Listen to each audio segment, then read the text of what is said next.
Aqua. Don't get too excited, that's my only Russian. Apologies. Thank you so much to the Moscow Urban Fest for having me all the way from Los Angeles, California. I'm not sure if you heard this, but there are several large earthquakes in Los Angeles right now, so they sort of rescued me and brought me here to Moscow where I am safe. And also to talk to you about one of my big passions in life, which is death in a city. And when I say death in a city, I'm not talking about dying in a city. I'm not talking about hospice care or nursing care or how someone dies, although that's really important and fascinating. I'm talking about the dead body. I'm talking about the corpse. I'm talking about what is left behind. So if anyone in this room is like, wait a second, this is a whole talk about corpses? Yes. So if that is not what you signed up for, yeah, I will not be offended at all if you leave. But it is a really important thing to talk about. It's not something that we talk about a lot, but everyone in this room right now will be a corpse someday. Everybody, whoa, okay. Future corpse, I see. Everyone will be a corpse, and if you live in Moscow, you will likely die in this city. And the fact is that many major cities are running out of space for burial. So if we look at our two countries, we look at Russia and the United States, these are both massive countries with so much land, so many places for people to be buried, but most people don't live evenly spread out across the country. We live in major cities. We live in Moscow, in St. Petersburg, in Los Angeles, in New York. And these are the places that need to have more spaces for burial. This is something that I found out about the Russian funeral industry. Listen, this is my top tier research for this talk. I've been reading a lot about the Russian funeral industry, and something that I learned, which is a lot of similarities to the funeral industry in the United States, something that I learned is that here there was an investigative report, and it turned out that a burial broker was offering a single plot in this cemetery for 2 million rubles.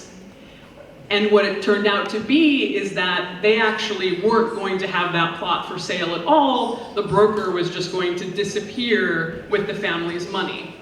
So there wouldn't even have been a plot at the end of that. And this price, the 2 million rubles, is actually very similar to what a plot would cost in Los Angeles, in Hollywood. These are expensive real estate for your dead body to spend all of eternity.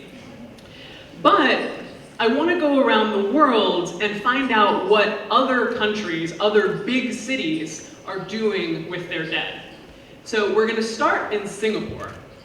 Singapore is a country of almost 6 million people, but as you can see, it's teeny tiny.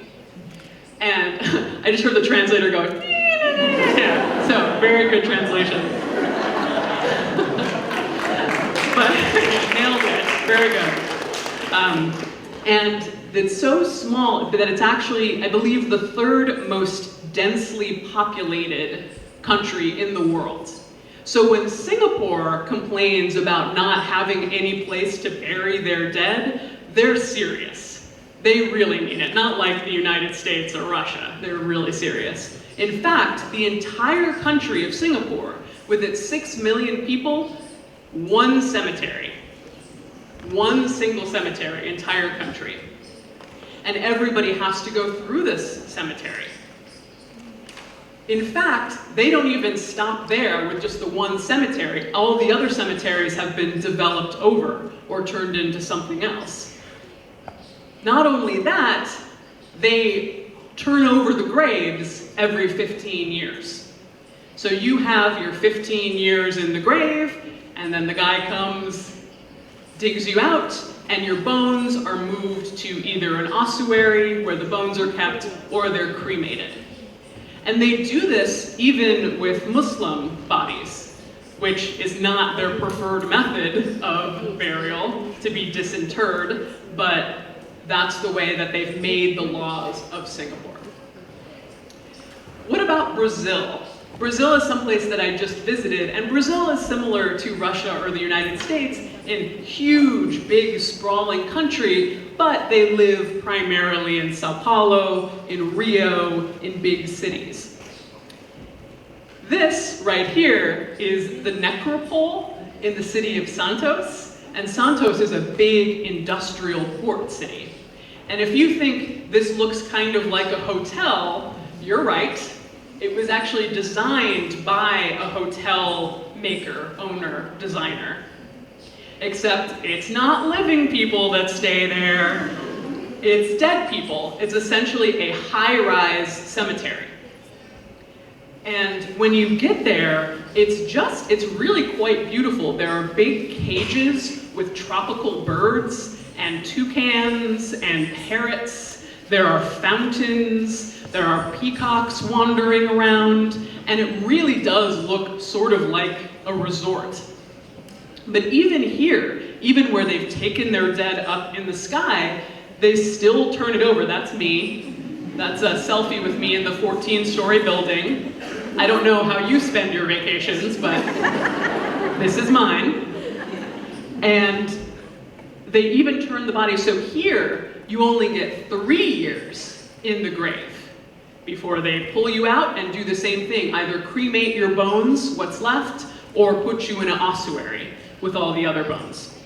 And this cemetery actually is the future home of soccer star Pelé, who will overlook the football stadium in Santos. So there's even a plan actually to take it to 32 stories tall. So that would be 32 stories of dead people in Brazil. So this is their plan for going vertical.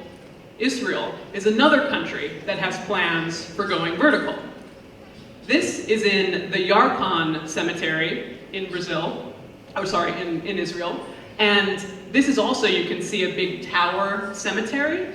But what they've done here is, according to Jewish burial law, you're supposed to be surrounded by dirt in your death. So they've built these big kind of tubes through the middle, so the bodies can be put into dirt in these holes. So it's going way up in the sky, but it's still keeping with Jewish burial customs because everyone is tucked up in their little patch of dirt inside the building. But not only is Israel going vertical, they're also going subterranean. So this is brand new, and this is below Jerusalem, and this is room underneath the main cemetery for 22,000 graves. So buried deep under the cemetery, 22,000 people can be buried here. And this has actually won all kinds of architectural awards because this would be enough grave space for the next 10 years of Israel's existence. What about Hong Kong? After Singapore, Hong Kong is the 4th most densely populated place in the world. So instead of going vertical, they have made a proposition or a plan to go to the sea. This is what's called floating eternity, and it's a plan for basically a cruise ship cemetery. So this could hold hundreds of thousands of sets of cremated remains, or potentially bodies, although Hong Kong has a very high cremation rate, so they probably wouldn't use bodies. But if you live in a coastal city and you just feel like there's no place for families to go visit their dead, you could build something offshore. You could build a boat to hold the dead. Now to the United States. This is where I live. Los Angeles, I don't know why I needed to point that out. It's on the map. Something that we are really starting to open up to in the United States, and something that's my particular passion, is the idea of green burial. So what green burials, yeah, green burial fans in the audience. So this diagram explains it pretty well. Most burials are very deep in the ground, in a pretty heavy coffin or casket. And the problem with that is there's the idea of dust to dust, but when you're in this big, heavy metal casket that's really deep in the ground, you're not coming anywhere near the dirt. You're not going to become a tree, you're not becoming one with the earth, you're just kind of in a fortress underground. Whereas with green burial, the intention is for you to become part of the earth. If you decompose, that's a good thing. We see that as a positive. And so there's a wicker casket or a shroud, just a simple cotton shroud, and it's only about 3 feet or 1 meter deep. And what's happening in that soil, in that really rich soil where there's fungus, where there's bacteria, at the top, right near the surface, is that just does wondrous magic for decomposing your body. And it turns your body into really useful soil. So you could potentially grow a tree or a bush and really become part of your environment. So this is something that's legal in the United States and that we're trying to promote, because something that it could do for the urban environment, this is an example of a shroud that you might be buried in. My vision for the ideal burial in an urban environment would be these green spaces right in the middle of the city. Because how many times have we said we would rather have another park than another IKEA or another Walmart in the case of the United States? We want these places to bury people, but what if we could combine the idea of a beautiful green space in the middle of the city with a place to bury our dead? Even better, because the body decomposes so quickly in that amazing rich soil, we could reuse those graves. After only probably about 2 or 3 years' time, we could just open up the grave and the person who had been buried there before would become soil. And in that urban environment, in that urban green space, you could do yoga, you could walk your dog, you could have talks like this and presentations. It could again be a part of the city, because cemeteries used to be much more a part of the city than they are now. And I'll talk a little bit more about that later. So what's the other option? Say, okay, everybody's so excited about burial, we're just out of burial space, we want a new IKEA, that's what we're getting, we're gonna cremate everyone. Cremation is the answer. And for a lot of people, that's the case. And the cremation rate in Russia is about 50%, and in the United States, it's about 50%. So we actually have very similar rates and cultures around cremation. But one of the complaints about cremation that I hear very often is that there's no ritual around it. There's nothing special. It's kind of this big industrial machine that gobbles up all this natural gas, and is this really where I want to end up? And if the answer is no for you, is there a way to make cremation fit into our lives better and be more meaningful in our lives? This is an open air pyre, and it's the only one in the Western world, and it's in a town called Crestone, Colorado, in the United States, which is the strangest place for it to be. But this group of people in this small town decided that they were going to make this legal in this town and do it for their community. And I visited and I went to a cremation, and it's really remarkable. They wrap the person up and they bring them out so you can't see them. They're wrapped really beautifully. And they put sweet smelling branches on the pyre. So when it's lit, it smells absolutely gorgeous. And it's under this huge dome of blue sky out in the middle of nowhere. And the smoke rises up and turns into a tornado. And if you're a spiritual person, or you believe in God, it really looks like the soul is swirling up out of the dead body and going into the sky. And it's an incredible ritual, and they do this for everyone in their community. So now, when someone dies, not only is cremation incredibly inexpensive, it's about half the cost as it would be at a normal funeral home or crematorium, but it's also this incredibly meaningful ritual that the whole community comes together to do when they lose someone. And you might be saying, this is really beautiful, but where exactly in Moscow are we going to put this open-air pyre? And so we have to think about what works for the city where you're in. So this is a cemetery you're probably familiar with, but what you might not be familiar with is that in the 1920s, when it was first built, citizens would come to watch the cremations. It was a communal thing. And it didn't even have to be someone you knew. People would just show up because they enjoyed watching the cremation. It was very similar to Crestone, Colorado. It was something interesting. It was something that they wanted to see and be a part of. And this reminded me of the fact that in the United States, people used to picnic in the cemeteries and have a grand old time. The cemetery was the place to see and be seen. It was a place where you met your lover. It's a place where you went on a carriage ride. It's a place where you had a picnic. It was the social place in the community. So how can we turn our cemetery spaces into places that people want to be?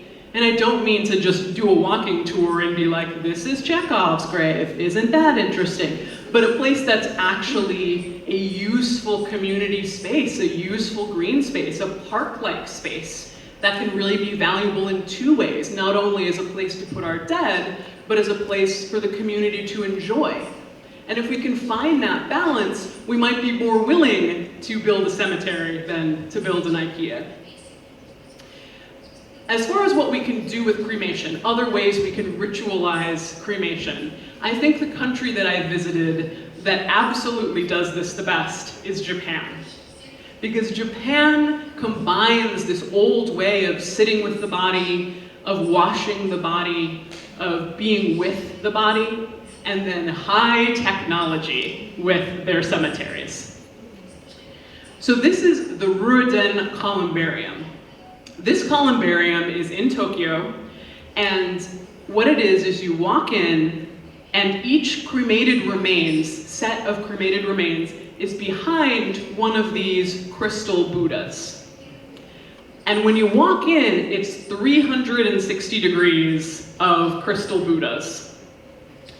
And you have with you a little Metro card or credit card like thing. And there's a keypad at the entrance. And the card corresponds to your relative. Are you with me? Okay, you take the card, you walk to the keypad, boop, boop, boop, boop, boop, boop, and all of a sudden, your relative lights up in the whole thing. And it's this whole beautiful, glowing light show. And then all of a sudden, there's mom. Glowing amber, come toward me. And you can take your time and you can light incense and you can pray and you can do all these things that are really important in the Buddhist religion for people to do for their loved ones. Also in Tokyo, also amazing, is this place called Nichiroku. And Nichiroku, this doesn't look remarkable, but I'll tell you why in a minute. Nichiroku really serves the busy person in Tokyo, the young professional, whose mom has died, but they absolutely can't afford burial of cremated remains in Tokyo proper, in the city. So they would have to take the subway or the train hours outside of the city to visit mom. So instead, they put her in basically a high-rise cemetery like this, and there are individual pods that you go into. And this part in the center will be empty. But what you have is a card is a tap card, is a subway card. Boop, boop, boop, boop, boop, boop, boop. The doors close and a robot arm goes to get mom's ashes, cremated remains, and brings them down and puts them in the middle there. So all of a sudden, you have maybe 7 or 8 places to visit, and you can have thousands and thousands of sets of cremated remains in the building.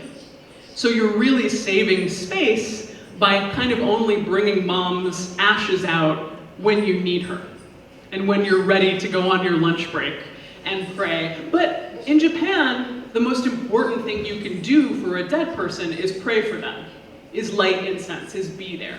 So this allows people to do that. It really is a city, a big city, figuring out something that works for them. All right, but what if we don't want cremation and we don't want burial? What is there out there that could completely change how we do things? One thing that was just legalized in California that I was a part of and that I'm incredibly proud of is the idea of something called aquamation, which basically translates to water cremation. And what it is a process that cremates you by water instead of fire, which is good for a couple reasons. One is that some people have really negative associations with the flames. I personally don't like the idea of cremation because the fire seems a little scary to me. But a final bath might not seem as scary to you. It's also much more environmentally friendly than cremation because it does use a chemical. It uses potassium hydroxide and high heat water, and it essentially dissolves the body down to its bones. But what's interesting about this is that what you end up with at the end of a cremation is not that different than what you end up with at the end of an aquamation or water cremation. You actually end up with 2 pretty similar things that you can put in an urn, that you can scatter depending on where you live, that you have the power to do something with. So this could be something that really is more environmentally friendly and makes people a little more comfortable with the dissolving of their bodies. If the body can dissolve through water, that might be better than dissolving through fire. Then something else that's even more radical that was just legalized last month by my colleague in Seattle is something called recomposition, which is basically human composting. And what that means is a body is put in a bed of wood chips and certain things that airflow, that get it going, and the body turns into compost, which is basically soil, basically. And the idea is, looks like that, looks completely like regular soil, and this happens incredibly fast. Incredibly fast. They've been doing this with livestock and cows on farms for years. And now they're potentially making it work for humans. And my colleague Katrina has designed this facility in Seattle. And so all of these little honeycomb barrels, that's someone being composted in there. But instead of just seeing, so depending on who you are, this either seems horrifying or this seems beautiful. This seems like, oh, turning into soil, that's exactly what I want for myself. And all of this greenery around the building would in part be supported by the compost that's created in the building. So the idea is, yes, you are dead, but you are using your body to create new life somehow. You are using it to be soil that can then grow something else, to grow a tree, to give back to your community, to create green in your community. So what I want to end with is the idea that this sprawling cemetery where you walk among the old graves, it's beautiful. And I love it. And I will be visiting many of them while I am here in Moscow. But this is probably not the future of death, especially not in a city. So we can look at these cemeteries and we can treat them as the incredible historical artifacts that they are, and appreciate them, and appreciate that you have Wi-Fi in them in Moscow, apparently, which is very cool, and appreciate these things, but realize that as a city, you have to ask yourself, what are your values? What would you like to see happen with death? How involved do you want to be? Do you want to be more involved with funerals? Do you want to be more involved with the dead body? How would you like to visit someone? Would you like them to be a tree? Would you like them to be a glowing Buddha? Would you like them to be, in a grave? What is meaningful for you? And you have the power, as younger people, as planners in the city, you have the power to change how we see death. And to make people a little less afraid. And I hope that after this talk, even if you're not like, oh, death, no problem, which, to be fair, I am not like that yet, and I've been doing this for 11 years, hopefully at least you have a sense of, okay, this is interesting. I'm interested in this, I want to know more. And that interest really takes away the fear. I promise you, if you just think about it and think about what you want the death in the city to look like, you will come to more of an acceptance of death. And that is what I wanted to say today. Thank you so much.